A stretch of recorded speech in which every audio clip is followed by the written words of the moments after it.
Good morning बच्चों। आज हम 11वीं रसायन के अंतर्गत भौतिक रसायन में रासायनिक ऊष्मागतिकी के अंतर्गत हम दहन की एंथैल्पी का अध्ययन करेंगे। दहन की एंथैल्पी अभिक्रिया ऊष्मा का सेकंड प्रकार है। हमने पहले कक्षा में देख चुका है, पहले क्लास में हमने देखा है उदासीनीकरण की एंथैल्पी जो अभिक्रिया ऊष्मा का प्रकार है। उसी में अभिक्रिया ऊष्मा का प्रकार सेकंड दहन की एंथैल्पी है।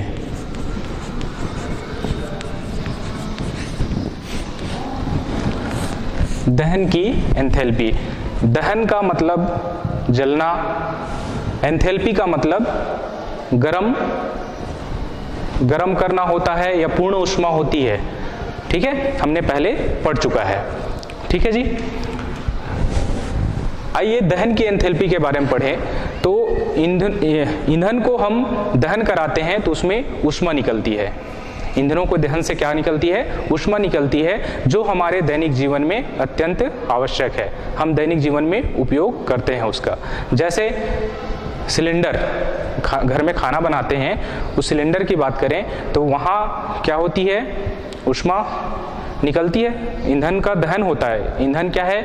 एलपीजी जो गैस है सिलेंडर में जो भरा रहता है, लिक्विड पेट्रोलियम गैस, उससे क्या होती है? ईंधन के दहन से क्या निकलती है? ऊष्मा निकलती है, जिससे हम क्या करते हैं? खाना बनाते हैं। ऐसे बहुत सारे एग्जाम्पल हैं जो हमारे दैनिक जीवन में दहन से प्राप्त होने वाली ऊष्मा का हम उपयोग करते हैं। ठीक है, तो परिभाषा के दृष्टिकोण से देखें दहन की एंथैल्पी किसे कहते हैं। तो किसी पदार्थ के एक मोल के ऑक्सीजन अथवा वायु के आधिक्य में पूर्ण रूप से दहन होना, दहन की एंथैल्पी या दहन की क्या कहलाती है? ऊष्मा कहलाती है। ठीक है जी, है ना। किसी पदार्थ के एक मोल ऑक्सीजन अथवा वायु के आधिक्य में पूर्ण दहन निकाय की क्या कहलाएगी? एंथैल्पी कहलाएगी। ठीक, अब दहन होने के लिए वायु ऑक्सीजन जरूरी है कि नहीं है? किसी भी चीज को जलाते हैं तो ऑक्सीजन की उपस्थिति में जलता है कि नहीं जलता है? ठीक है, तो समझ आ गया, है ना। मतलब एक मोल पदार्थ का दहन, है ना, किसके माध्यम से होता है? ऑक्सीजन और वायु, ऑक्सीजन या वायु के माध्यम से दहन होना या निकाय में परिवर्तन क्या कहलाता है? दहन की एंथैल्पी। ठीक है, अब हमको जैसे मैंने बताया दहन करने से हमको क्या मिलता है? ऊष्मा मिलता है, जिसको हम अपने दैनिक जीवन में क्या करते हैं? उपयोग करते हैं। उसी प्रकार से हमारे शरीर को भी ऊर्जा की आवश्यकता होती है कि नहीं होती है? ठीक है, तो ये ऊर्जा हमको कहाँ से मिलती है? वसा, कार्बोहाइड्रेट, इनका क्या होता है? अपघटन होता है। अपघटन होने के फलस्वरूप हमको क्या मिलती है? ऊर्जा मिलती है, जिससे हम कोई भी काम कर सकते हैं। बगैर ऊर्जा के तो कोई भी वर्क करना नामुमकिन है। ठीक है, तो जो कार्बोहाइड्रेट का अपघटन ग्लूकोज में होता है। ठीक है, अब ग्लूकोज का क्या होता है? ऑक्सीकरण होता है। ऑक्सीकरण मतलब ऑक्सीजन की उपस्थिति में अभिक्रिया होना। ठीक है, ऑक्सीकरण होता है। तो ऑक्सीकरण होने के फलस्वरूप क्या होता है? देखें ग्लूकोज का क्या देखें? विघटन C6H12O6, ये क्या है? ग्लूकोज, है ना। ग्लूकोज का सूत्र है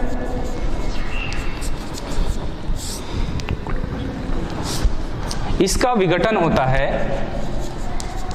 कार्बन डाइऑक्साइड और पानी में, है ना, जिससे ऊर्जा निकलती है। कितनी ऊर्जा निकलती है? -2900 कैलोरी। ठीक है, इतनी किलो कैलोरी हमको क्या होती है, ऊर्जा मुक्त होती है। ठीक है जी। ग्लूकोज का विघटन होता है जिससे कार्बन डाइऑक्साइड और पानी बनता है, जिसमें -2900 कैलोरी ऊर्जा क्या होती है, मुक्त होती है। ठीक है, जिसका उपयोग हम अपने जो भी वर्क करते हैं, हम अपने जैसे चलना फिरना या कोई भी काम करना, इसमें करते हैं। अब -2900 ऊर्जा क्या हो रही है, मुक्त हो रही है। मुक्त हो रही है इस वजह से माइनस में है। ठीक है, ये क्या है, ऊष्मक्षेपीय अभिक्रिया, इस वजह से क्या है, ये माइनस में है। ऊष्मशोषी में क्या होती है, प्लस में होती है, हमने देखा है पहले। ठीक है जी, है ना। तो इतनी ऊर्जा, भाई आप देखिए, हम किसी चीज को जलाएंगे तो 2900 किलो जूल ऊर्जा निकलेगी, तो हमारा शरीर तो क्या हो जाएगा, क्या हो जाएगा, जल जाएगा, है नहीं। एक साधारण टेम्परेचर है ना, जैसे अभी जैसे गर्मी के दिनों में देखते हो 40-45 डिग्री टेम्परेचर होता है, उसमें क्या होता है, शरीर क्या होता है, जलने लगता है कि नहीं लगता है। तो ये 2900 कैलोरी ऊर्जा तो हमारा शरीर, ये हमारे शरीर से क्या हो रही है, निकल रही है ना। तो ये तो हमारे लिए ठीक नहीं है ना। लेकिन ये जो ऊर्जा है वो क्या होती है, कई पदों में निकलती है। ठीक है, जिसके कारण ये हमारे शरीर के लिए क्या होती है, उपयोगी होती है। ठीक है, अब यहाँ एंजाइम के माध्यम से ऑक्सीकरण होता है ना, इसका क्या होता है, एंजाइम के माध्यम से ऑक्सीकरण होता है। ठीक है जी, आगे बढ़ें और कोई एग्जांपल ले सकते हैं, जैसे मेथेन का दहन कर सकते हैं, जैसे CH4। ठीक है, CH4 प्लस 2O2 ऑक्सीजन की उपस्थिति में। ठीक, तो ये क्या होगा, इसका दहन कार्बन डाइऑक्साइड 6 CO2 और H2O, इसमें एंथैल्पी परिवर्तन का मान कितना आएगा, -890 किलो जूल। ठीक है, तो इसमें भी देखिए मीथेन का क्या हो रहा है, यहाँ पर दहन हो रहा है। मीथेन के दहन होने से कार्बन डाइऑक्साइड और क्या बन रहा है, पानी बन रहा है, जिसमें ऊर्जा मुक्त हो रही है -890 किलो जूल। ठीक है ना।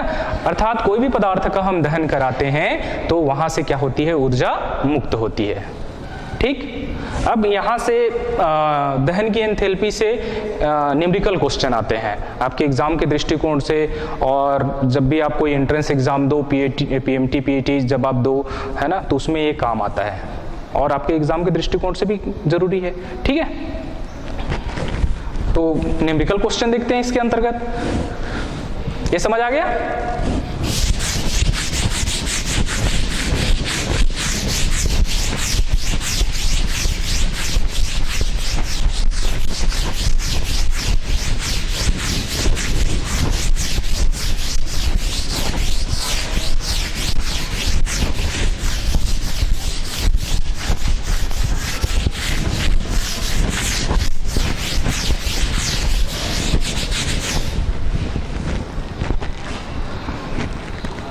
जैसे एक उदाहरण लेते हैं,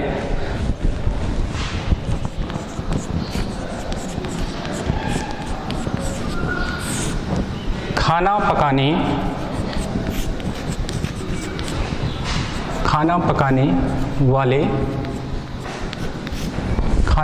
वाले गैस के एक सिलेंडर में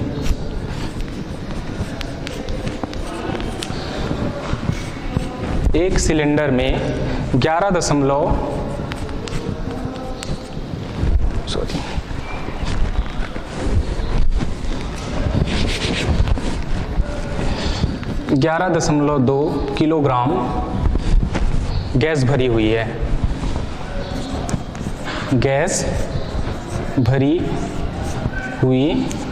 क्वेश्चन को नोट कर लीजिए मेरे साथ साथ। हुई है, यदि एक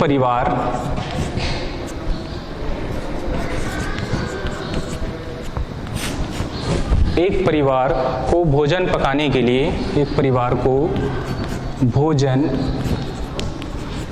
पकाने के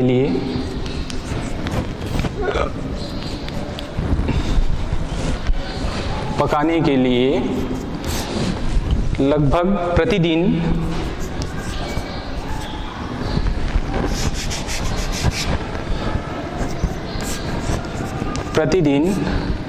लगभग 15,000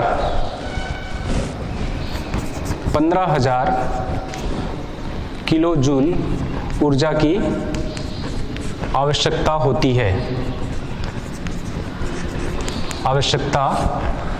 है तो बताइए, होती है तो बताइए सिलेंडर कितने दिन चलेगा? कितने दिन चलेगा? ठीक है, क्वेश्चन नोट कर लिए। खाना पकाने वाले गैस के एक सिलेंडर में 11.2 किलोग्राम गैस भरी हुई है। यदि एक परिवार को भोजन पकाने के लिए प्रतिदिन 15,000 किलो जूल ऊर्जा की आवश्यकता होती है तो बताइए सिलेंडर कितने दिन चलेगा? ठीक, तो आइए इसको हल करते हैं। सिलेंडर की यहां बात हुई है तो सिलेंडर में कौन सी गैस होती है ना? लिक्विड पेट्रोलियम गैस होती है, जो क्या होती है? हाइड्रोकार्बन, है ना? हाइड्रोकार्बन होती है। तो ब्यूटेन, इसमें हाइड्रोकार्बन में क्या होती है? ब्यूटेन के दहन से हमको क्या मिलती है? ऊष्मा मिलती है। ठीक है, ब्यूटेन के दहन से क्या मिलती है? ऊष्मा मिलती है। तो ब्यूटेन का दहन कैसे होता है उसको देखें। तो ब्यूटेन सूत्र होता है C4H10, मालूम है? C4H10, इसका दहन हो रहा है 13/2 ऑक्सीजन की उपस्थिति में। तो ये कार्बन डाइऑक्साइड प्लस क्या हो जाएगा? पानी में बदल जाएगा, जिससे ऊर्जा कितनी मुक्त होती है? ऊर्जा या एंथैल्पी परिवर्तन होगा -2658 किलो जूल। ठीक है ना? ब्यूटेन का दहन होने से एंथैल्पी परिवर्तन या ऊष्मा मुक्त होती है -2658 किलो जूल। ठीक, इसके बाद आइए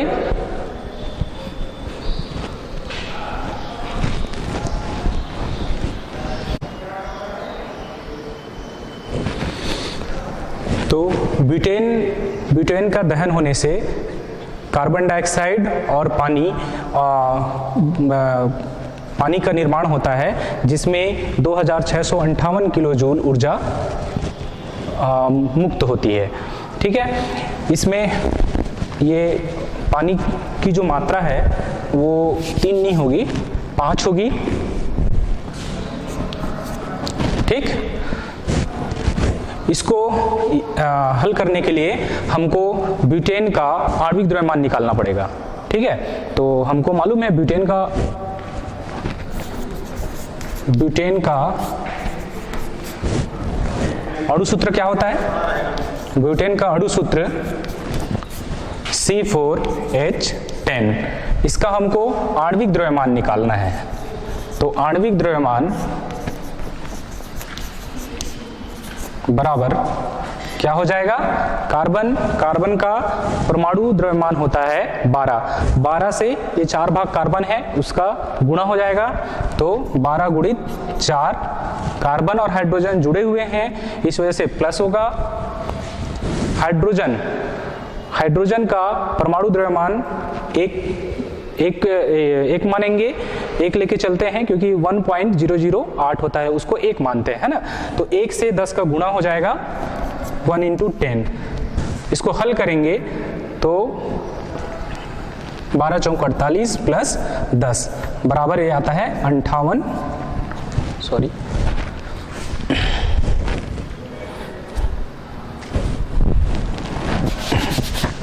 ये आता है 58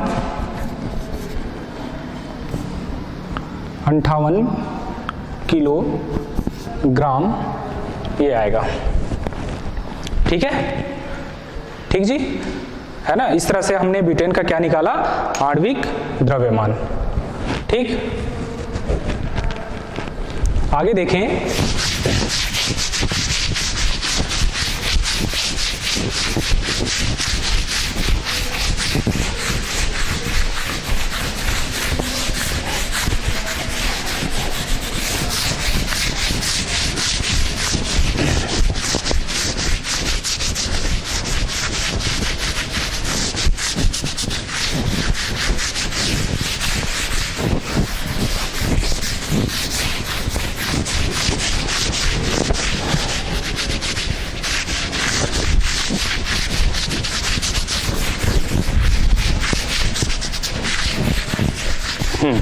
हमने ब्यूटेन का आणविक द्रव्यमान निकाला।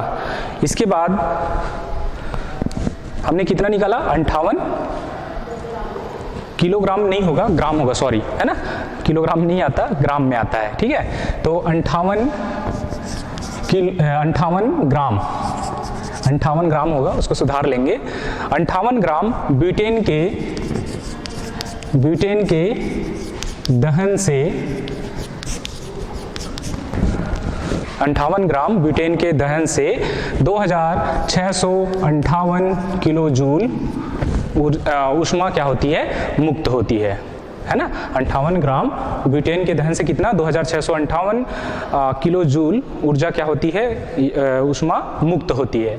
अतः 11.2 किलोग्राम ब्यूटेन के दहन से प्राप्त ऊष्मा निकाल लेते हैं। 11.2 किलोग्राम ब्यूटेन के दहन से प्राप्त ऊष्मा क्या हो जाएगा, ये बराबर 11.2 किलोग्राम ब्यूटेन के दहन से प्राप्त ऊष्मा हो जाएगी आपकी 2658/58 गुना आपका 11.2 गुणित 1000 से गुणा करेंगे। किलोग्राम को हम चेंज करेंगे, ठीक है, किलोजूल में चेंज करने के लिए इसको 1000 से क्या करते हैं, गुणा करते हैं, ये किलोजूल। ठीक है ना। अब परिवार को प्रतिदिन कितना ऊर्जा की जरूरत पड़ती है, कितनी ऊष्मा की जरूरत पड़ती है, 15,000 किलोजूल। ठीक है, तो यहां पर लिखेंगे परिवार को प्रतिदिन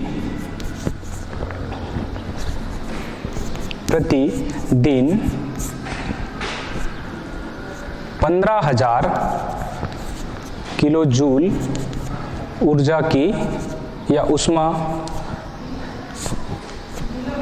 ऊष्मा की आवश्यकता होती है,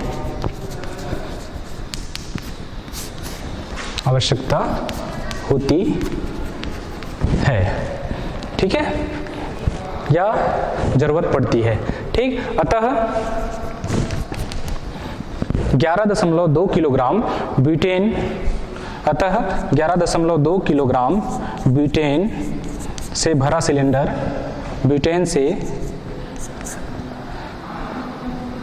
भरा सिलेंडर चलेगा, है ना। कितने दिन चलेगा वो हम देख लेते हैं, कितने दिन चलेगा। 11.2 यही निकालना है हमको, है ना। 11.2 किलोग्राम ब्यूटेन के से भरा सिलेंडर कितने दिन चलेगा, इसकी गणना हमको करनी है।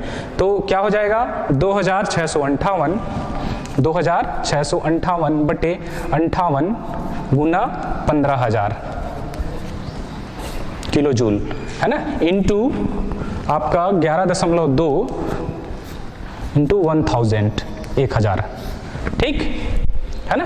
अब इसको हल करें, ठीक है, यही हल कर लेते हैं, है ना। यहाँ से ये आपका कैंसिल हो जाएगा, ठीक। तो आपका 2658 इंटू 11.2 बटा आपका 58 इंटू 15 आएगा। इसको हल करके देखिए कितना आता है, ठीक है। लगभग ये आएगा 34 दिन, लगभग ये आता है 34 डेज, है ना। मतलब आपका 11.2 किलोग्राम ब्यूटेन से भरा सिलेंडर 34 दिन चलेगा। इसी प्रकार से हम दूसरे जो न्यूमेरिकल प्रश्न है, संख्यात्मक प्रश्न हल कर सकते हैं, ठीक है। तो ये दहन ऊष्मा के अंतर्गत न्यूमेरिकल क्वेश्चन हो गया, ठीक है। समझ आ गया, ये आगे बढ़े, ठीक है।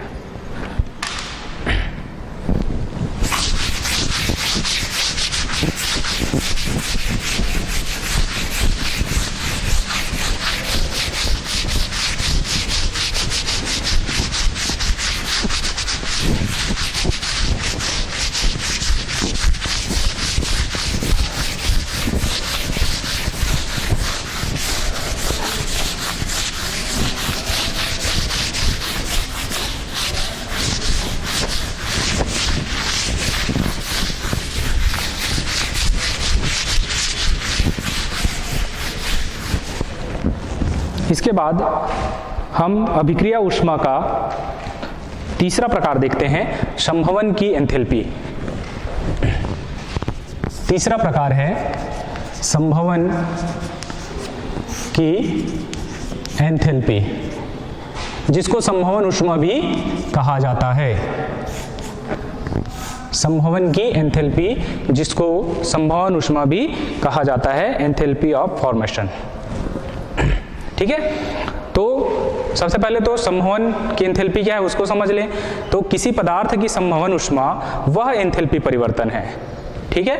किसी पदार्थ की संभवन ऊष्मा वह एंथैल्पी परिवर्तन है जो उसके अवयवी तत्वों की अवयवी तत्वों की मानक अवस्था से एक मोल पदार्थ के निर्माण होने से होती है, ठीक है। क्या मानक अवस्था से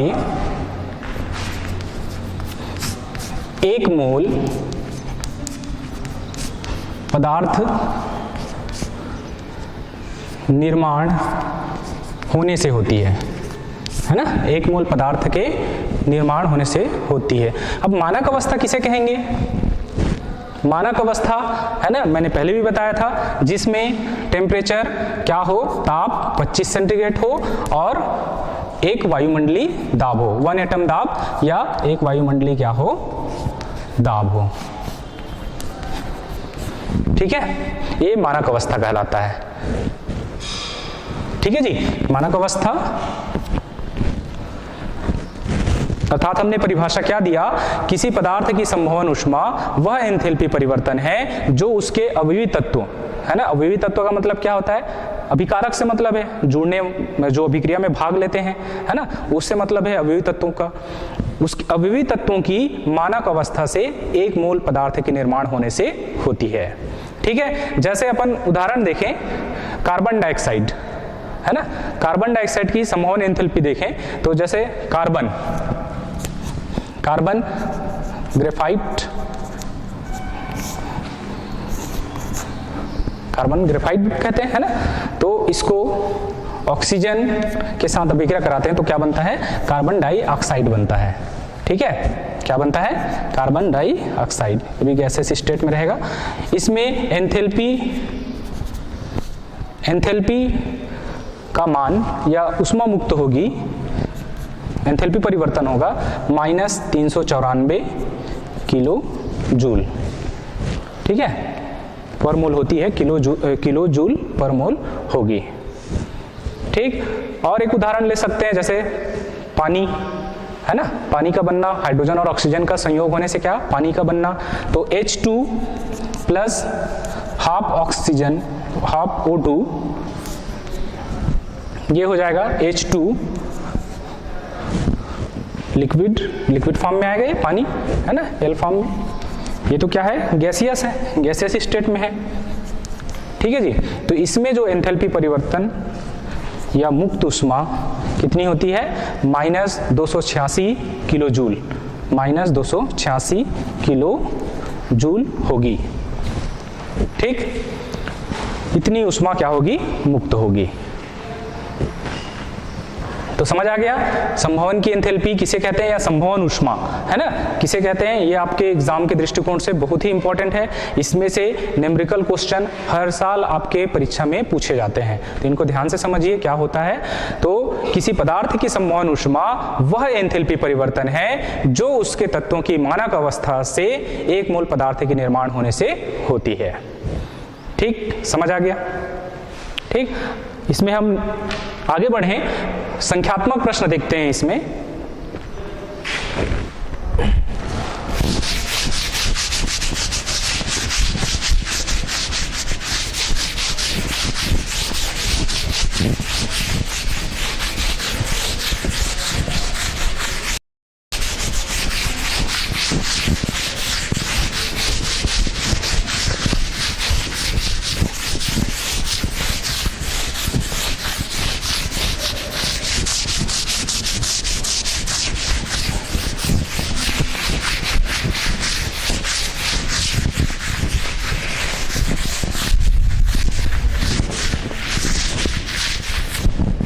इसमें अपन हम संख्यात्मक प्रश्न देखें तो जैसे उदाहरण लेते हैं, उदाहरण पहला, निम्न आंकड़ों से संभवन ऊष्मा की गणना कीजिए, है ना, या बेंजीन की संभवन ऊष्मा की, सॉरी हाँ बेंजीन की निकालेंगे अपन, बेंजीन की संभवन ऊष्मा की गणना कीजिए।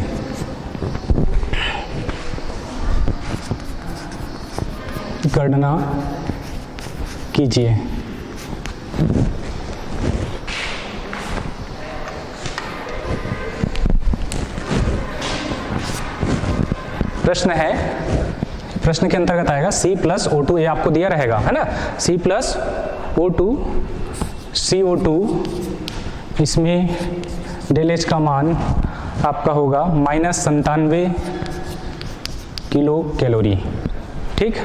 उसी प्रकार पानी H2 plus half O2 equal to आपका H2O, ये दिया रहेगा डेल H बराबर -68 किलो कैलोरी, ठीक। इसके बाद प्रश्न में बेंजीन की दहन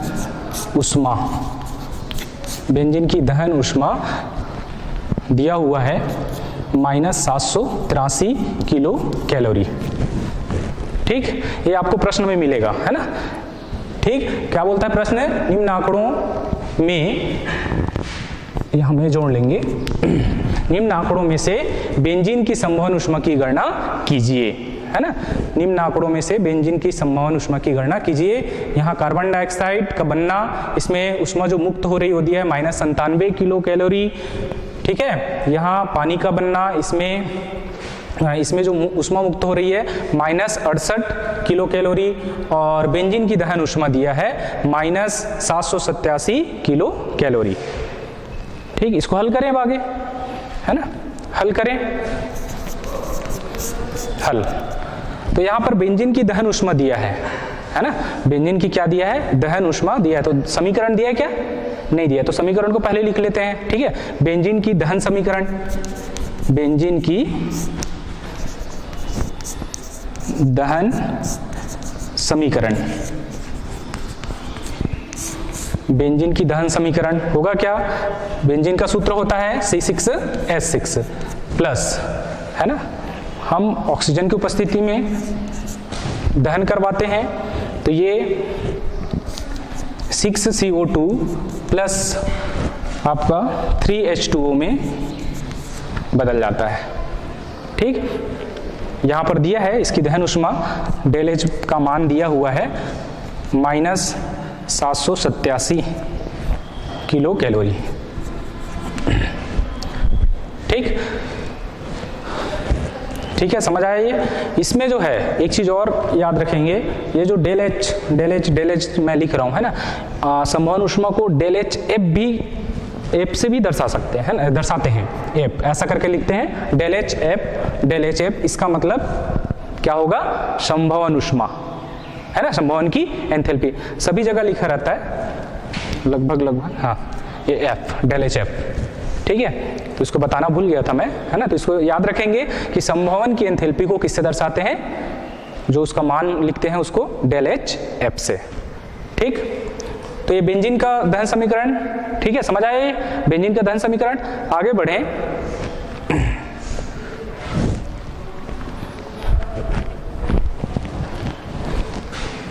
ठीक है, इसको मिटा देते हैं इसको। ठीक,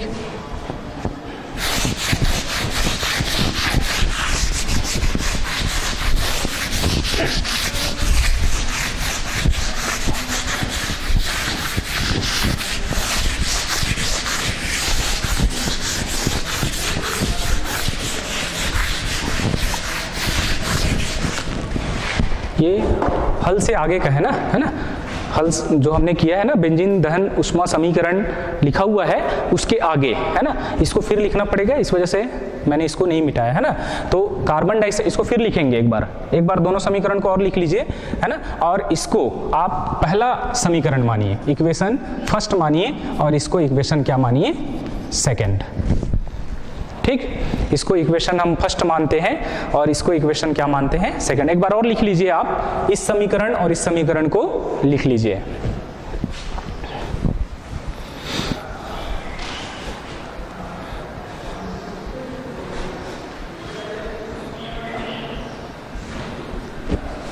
हो गया, ठीक।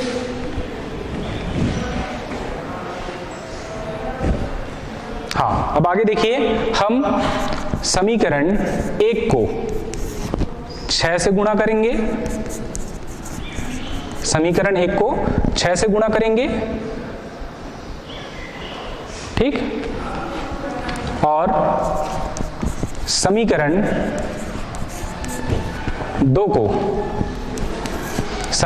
को 3 से गुणा करके जोड़ने पर लिखें,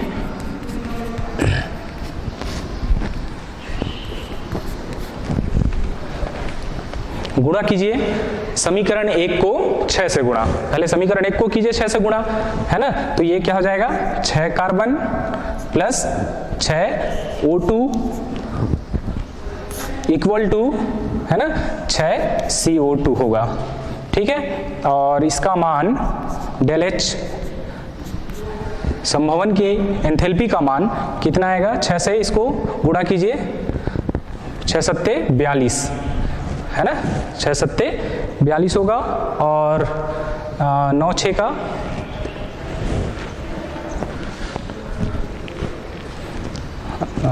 आपका आएगा ये, सॉरी,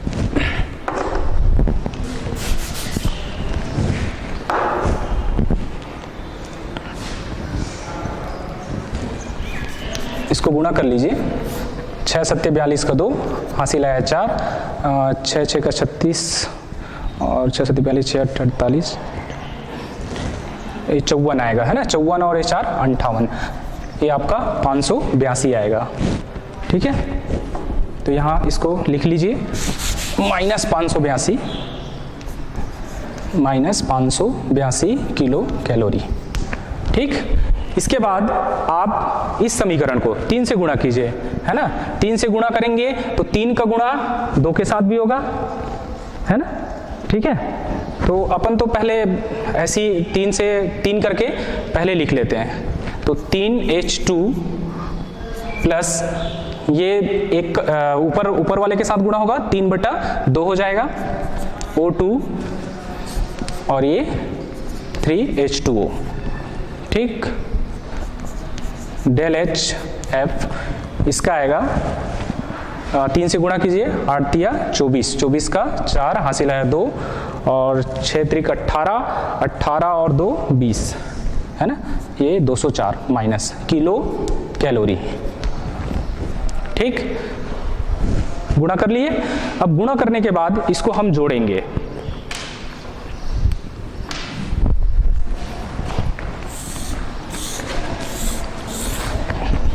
ठीक है, जोड़िए। यहां पर देखिए 6 कार्बन है ना, और यहां कार्बन है क्या, है ना। लेफ्ट हैंड साइड को लेफ्ट हैंड साइड से जोड़ेंगे, राइट हैंड साइड को राइट हैंड साइड से जोड़ेंगे। ठीक है, तो देखिए यहाँ कार्बन है, नीचे वाले में कार्बन है कहीं नहीं है ना, तो कार्बन का कार्बन लिखेंगे, 6 कार्बन। ठीक है, उसके बाद ऑक्सीजन, यहाँ भी ऑक्सीजन है, ये दोनों जगह ऑक्सीजन है तो ये दोनों जुड़ेगा। लेकिन यहाँ हाइड्रोजन, इधर हाइड्रोजन है क्या, नहीं है, तो हम इसको लिखेंगे 3H2। ठीक है, इसको जैसे का तैसा उतार देंगे। अब इसको जोड़िए, 6 भाग ऑक्सीजन O2 और 3/2 भाग O2, इसको जोड़ते हैं। 6 भाग O2 है और कितना है, इसको साइड में जोड़ लीजिए, 3 भाग प्लस 3 भाग O2 है। ठीक, तो जोड़ेंगे तो कितना आएगा, ये O2 हटा दीजिए, दोनों को जोड़ दीजिए, ये इसका लघुत्तम निकालेंगे तो आएगा 2 और ये 12 प्लस 3, है ना, मतलब 15/2। कितना आएगा, 15/2 प्लस ये आपका आएगा 15/2 O2। ठीक है ना, इक्वल टू,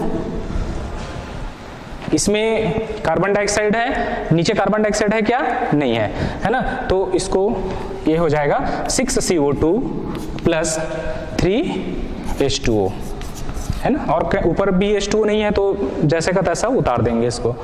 अब इसको जोड़ेंगे, डेल HF बराबर, डेल HF बराबर, इसको जोड़िए, ये माइनस माइनस में है, जुड़ेगा ये, है ना, जोड़कर बड़ा माइनस बनाता है ना, माइनस क्या होगा, 4 और 2 6 और 8 0 8 और 5 और 2 7, माइनस 786 किलो कैलोरी।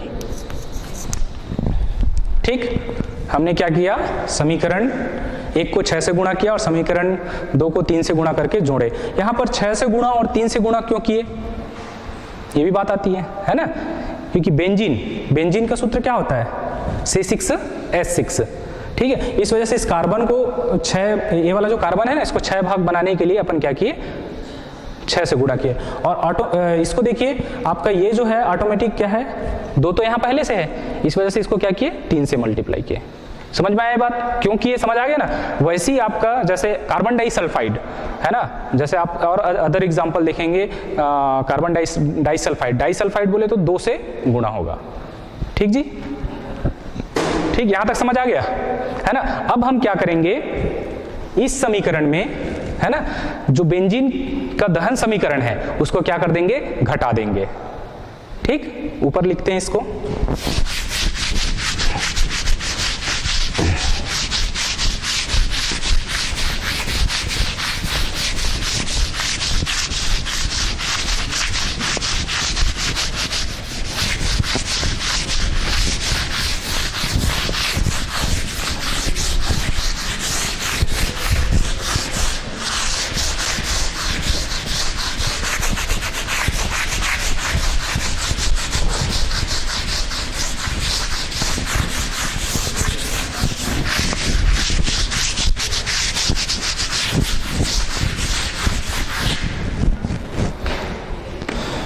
बेंजीन का हमने दहन समीकरण क्या लिखा था, C6, है ना, C6H6, क्या लिखा था, C6H6 प्लस 7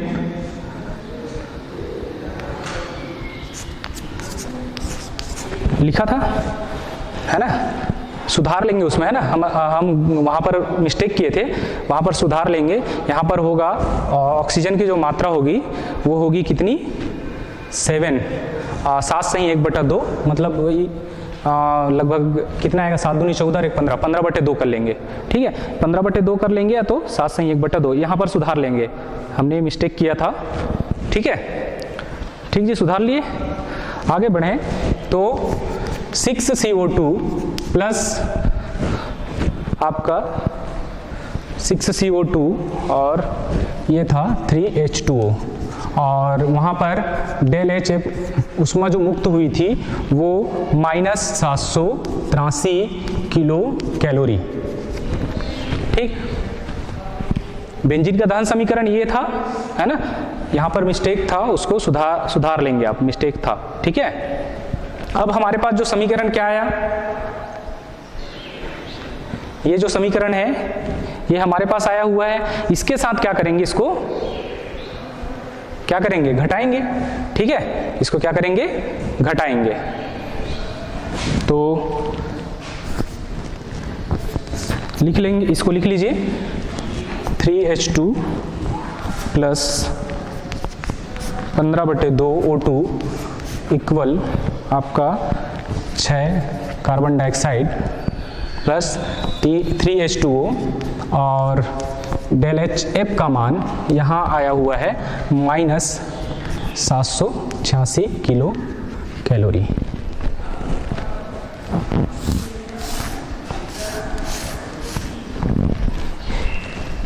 ठीक,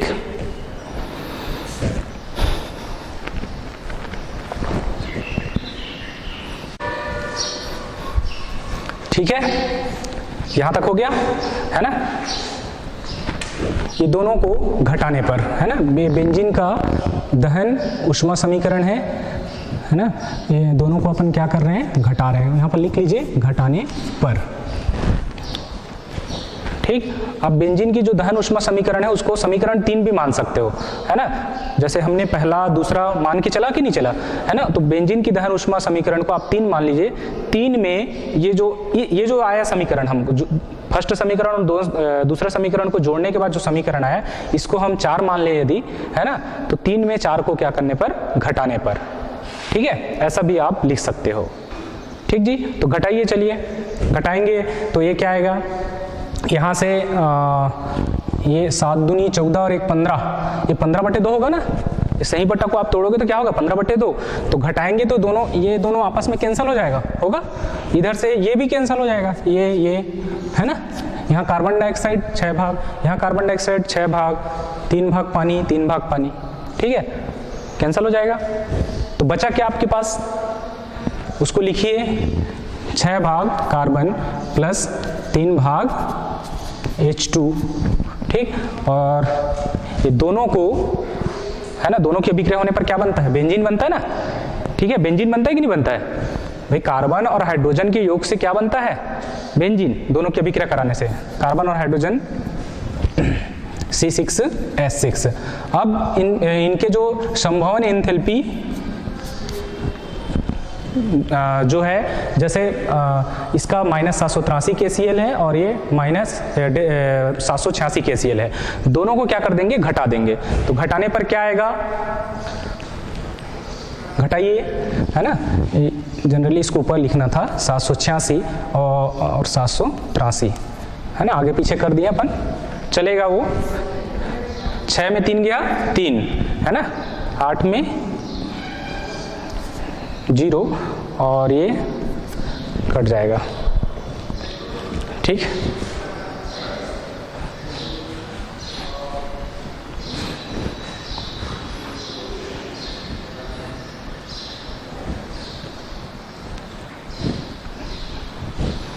ठीक है जी, ये माइनस में आएगा, माइनस क्या है, बड़ा है। ठीक, ये आपका आएगा, ये दोनों कट जाएगा और ये 3 है ना 0 KCl, है ना, किलो कैलोरी। ठीक है, ये आपको प्राप्त होगा। ठीक, तो हमारा प्रश्न क्या था कि बेंजीन की संवहन ऊष्मा की क्या कीजिए, निम्न आंकड़ों से बेंजीन की संवहन ऊष्मा की गणना कीजिए। तो इस प्रकार से हम क्या कर सकते हैं, गणना कर सकते हैं। ठीक, हमने क्या किया, जो पहला समीकरण दूसरा समीकरण दिया था, पहला समीकरण को 6 से गुणा किया, दूसरा समीकरण को 3 से गुणा किया, दोनों को क्या कर दिया, जोड़ दिया। जोड़ने के बाद जो बेंजीन कि दहन समीकरण था, है ना, उसके साथ उसको क्या कर दिया, घटा दिया, घटाने पर यह आंसर आता है। ठीक, इसी प्रकार आप दूसरे प्रश्न को भी हल कर सकते हैं। ठीक है, समझ आ गया? तो आज हमने क्या क्या देखा, दहन की एंथैल्पी, दहन की एंथैल्पी के अंतर्गत भी संख्यात्मक प्रश्न देखे, और हमने संभवन की एंथैल्पी अर्थात संभवन ऊष्मा, जो आपका मोस्ट आईएमपी है, आता है, हमेशा पूछा जाता है। ठीक है, ठीक, तो आज के लिए बस इतना ही, आगे का हम नेक्स्ट क्लास में देखेंगे। धन्यवाद।